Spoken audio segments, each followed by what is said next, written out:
Assalamualaikum warahmatullahi wabarakatuh. Perkenalkan, nama saya Dia Khairul Rizky. Di sini saya akan mempresentasikan mengenai pengolahan senyawa organik beracun dalam air limbah dengan oksidasi fotokatalitik. Di sini saya akan mempresentasikan bersama rekan saya, yaitu Mbak Nur Anissa. Saya dan rekan saya merupakan salah satu mahasiswa UPN Veteran Jawa Timur, Surabaya, pada program studi Teknik Lingkungan. Langsung saja ke bagian pertama, yaitu pendahuluan. Saat ini kita mengetahui perkembangan industri pada era ini sangatlah pesat. Perkembangan industri ini banyak memberikan kita dampak positif maupun dampak negatif. Dampak negatifnya ialah seperti air limbah atau hasil buangan dari industri tersebut. Salah satu industri yang memiliki kandungan limbah yang berbahaya yaitu industri agro dan industri tekstil. Pada industri agro, tepatnya pada pestisida, kita ketahui pada kandungan limbahnya memiliki kandungan dikloropikolinik acid atau biasa kita singkat DCPA, dan pada industri tekstil terdapat bahan bernama azodistaf atau yang merupakan zat pewarna pada industri tekstil. Dikarenakan limbah yang dihasilkan merupakan bahan beracun yang dimana dapat mempengaruhi makhluk hidup, maka kita perlu mengatasi hal ini dengan menghilangkan bahan tersebut. Salah satu metode yang bisa kita gunakan ialah oksidasi fotokatalitik. Apa itu oksidasi fotokatalitik? Berikut penjelasan mengenai oksidasi fotokatalitik. Oksidasi fotokatalitik berasal dari proses fotokatalisis, yang merupakan proses terjadinya reaksi suatu materi terhadap materi lainnya yang dibantu oleh energi cahaya atau penyinaran ultraviolet. Dan katalis padat atau katalis yang digunakan. Fotokatalitik dapat disimpulkan sebagai suatu proses transformasi kimia yang melibatkan unsur cahaya atau ultraviolet dan katalis sekaligus dalam melangsungkan dan mempercepat proses transformasi yang terjadi. Fotokatalisis merupakan suatu metode yang dianggap ampuh atau lebih berkembang di era yang mendatang ini dalam mengolah suatu limbah. Karena yang kita ketahui fotokatalisis sendiri ini biasa digunakan untuk mereduksi bahan organik seperti jamur atau bakteri atau virus atau zat-zat pencemar organik. Katalis yang merupakan fotokatalisis yang sering digunakan salah satunya adalah titanium oksida. Terdapat dua jenis proses fotokatalitik, yaitu fotokatalitik homogen dan fotokatalitik heterogen.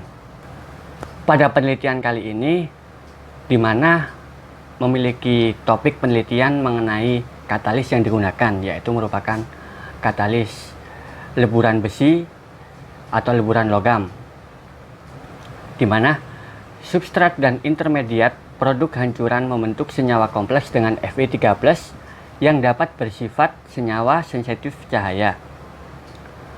Pengaruh cahaya membentuk dalam sistem konsentrasi katalis aktif ion Fe2+ yang relatif tinggi karena fotoreduksi kompleks besi trivalen dengan aqua dan ligan organik seperti persamaan 3 dan persamaan 4, yang dimana melalui transfer elektron intraspherical dengan pembentukan radikal hidroksil sekunder. Konsentrasi ion-ion aktif cahaya atau fotoaktif adalah seperti Fe3+, FeOH2+, dan Fe2OH2 4+, yang dipengaruhi oleh nilai pH dan panjang gelombang dari sumber cahaya yang digunakan. Berikutnya, kami sajikan ilustrasi mekanisme fotokatalisis menggunakan titanium oksida. This video will demonstrate the mechanism and principles of photocatalysis. In photocatalysis, when light energy is irradiated from the sun or other fluorescent lighting onto titanium dioxide, A strong power of decomposition is generated on the titanium dioxide coated surface. Because of its properties, microorganisms and viruses are continuously decomposed until they become harmless. The effect of photocatalysis is almost permanent. Let's look at how this works. When light energy is irradiated onto the surface of titanium dioxide, electrons are released. The released electrons bind with oxygen to become superoxide anion. The surface of the titanium dioxide becomes positively charged and takes electrons from moisture in the air. The moisture in the air that has lost electrons becomes hydroxyl radical. The hydroxyl radical is often referred to as the detergent of the troposphere because it reacts with many pollutants, decomposing them through cracking, often acting as the first step to their removal. The superoxide anion and hydroxyl radicals, by their power of oxidation destruction, decompose organic compounds such as COVID-19, unwanted bacteria, H1N1, fungus, salmonella, and offensive odors, turning them into water or other harmless substances and disperse them into the atmosphere. Untuk selanjutnya, saya akan menjelaskan mengenai oksidasi fotokatalitik yang diterapkan pada dua sampel air limbah, yaitu air limbah industri kimia pestisida dan air limbah industri tekstil. Yang pertama, saya akan menjelaskan mengenai oksidasi fotokatalitik air limbah industri kimia pestisida, yaitu asam pyridine karboksilik atau yang biasa disebut PA dan juga dikloropikolinik atau DCPA. Dalam penelitian ini terdapat 4 poin, yaitu yang pertama, kandungan asam pyridine karboksilik atau PA dan dikloropikolinik atau DCPA berinteraksi dengan hidrogen peroksida pada pH 2 sampai dengan 9. Dengan tidak adanya ion besi, maka tidak dapat menghasilkan oksidasi senyawa. Untuk poin yang kedua adalah H2O2Fe3+ berinteraksi dengan oksidasi DCPA dan PA itu berlangsung pada pH efektif, yaitu pada pH 4. Untuk poin yang ketiga adalah ion NH4+ sebagai indikasi degradasi PA dan DCPA. Terbentuknya produk oksida ion NH4+ mengindikasikan terjadinya penghancuran atau degradasi menyeluruh pada DCPA dan PA. Oksidasi asam pyridine karboksilik dalam sistem Fenton dapat diintensifkan dengan tambahan menggunakan radiasi matahari alami. Waktu yang diperlukan untuk penghancuran menyeluruh senyawa ini berkurang secara signifikan. Untuk poin yang keempat adalah ion Fe2+, Fe3+ membentuk kelat dengan DCPA dan PA. Hal ini terjadi oksidasi destruktif dari asam dan dengan mekanisme fotokatalisis dengan peran radiasi matahari. Oksidasi destruktif ini dalam regenerasi Fe2+ oleh fotoreduksi Fe3+, mempertahankan rasio tertentu dari bentuk valensi yang terlibat dalam dekomposisi katalitik dari hidrogen peroksida. Di bawah kondisi-kondisi reaksi, ion Fe2+, Fe3+ membentuk kelat dengan DCPA dan PA. Oleh karena itu, dapat diasumsikan bahwa kelat memainkan peran penting dalam fotoreproduksi bentuk aktif dari katalis. Di bawah kondisi reaksi, pembentukan senyawa kelat dari ion Fe2+, Fe3+ dengan DCPA dan PA berlangsung, dan oleh karena itu dapat menunjukkan peran kompleks ini dalam proses fotogenerasi bentuk aktif katalis. Kemudian untuk selanjutnya, saya akan menjelaskan mengenai penerapan oksidasi fotokatalitik pada air limbah industri tekstil, yaitu pada zat warna azodiesterase AyL.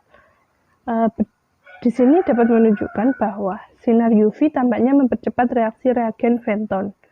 Dengan adanya sinar UV, semakin aktif katalis dari dekomposisi hidrogen peroksida, menghasilkan pembentukan radikal hidroksil.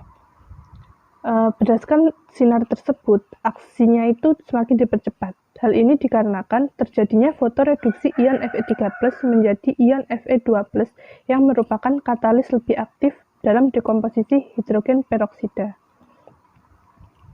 Dari pemantauan intensif pada proses yang berlangsung sebelumnya, diamati untuk sistem substrat H2O2 Fe2+ dan sinar matahari, di mana substrat adalah komponen limbah produksi. Dengan demikian, dalam kasus ini, kita memiliki peningkatan laju akibat fotoreduksi Fe3+ menjadi Fe2+. Untuk sistem substrat H2O2, Fe2 dan cahaya matahari, di mana substrat adalah asam 3,6 dikloropyridine 2 karboksilik yaitu limbah dari pabrik-pabrik tekstil. Untuk selanjutnya, untuk mengurangi biaya produksi dapat dilakukan rekayasa pengurangan konsumsi hidrogen peroksida dengan mengaplikasikan aerasi pada tahap tertentu.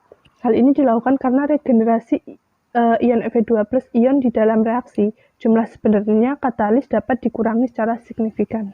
Untuk sistem fotofenton itu sendiri terdapat beberapa kelemahan, yaitu yang pertama, biaya yang digunakan akan cukup tinggi, mengingat banyaknya sistem penunjang yang dapat menunjang proses fotofenton itu sendiri.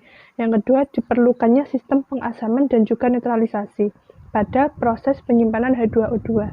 Yang ketiga, penggunaan energi listrik pada lampu UV juga relatif tinggi. Yang keempat, tingginya salinitas pada air karena dilakukannya penambahan reagen sebelumnya. Yang kelima, pembentukan lumpur hidroksida yang perlu diolah terlebih dahulu. Namun tidak hanya itu, terdapat solusi yang ditawarkan untuk menanggulangi kelemahan-kelemahan tersebut, yaitu yang pertama, dilakukan sintetis H2O2 di tempat atau in situ. Yang kedua, penggunaan cahaya matahari sebagai sinar UV pada oksidasi oleh reagen Fenton. Dan yang terakhir, saya akan memaparkan mengenai kesimpulan dari pemaparan kami sebelumnya, yaitu yang pertama, oksidasi fotokatalitik homogen dengan menggunakan fotofenton dapat menjadi alternatif yang menjanjikan dalam keilmuan pengolahan air limbah senyawa organik beracun, seperti yang terkandung dalam limbah industri kimia pestisida dan juga industri kimia tekstil.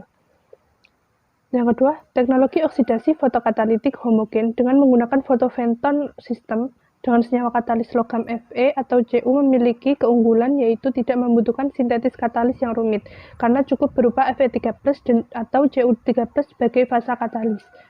Untuk yang ketiga, dari segi ekonomi, teknologi ini mungkin kurang efisien karena teknologi ini bersifat homogen sehingga memerlukan kondisi tertentu dalam proses reaksinya. Mungkin itu yang dapat kami paparkan pada presentasi artikel ilmiah kami yang berjudul Pengolahan Senyawa Organik Beracun dalam Air Limbah dengan Oksidasi Fotokatalitik. Mohon maaf jika terdapat kesalahan kata yang kurang berkenan atau terdapat kesalahan pada presentasi kami. Terima kasih atas perhatiannya. Wassalamualaikum warahmatullahi wabarakatuh.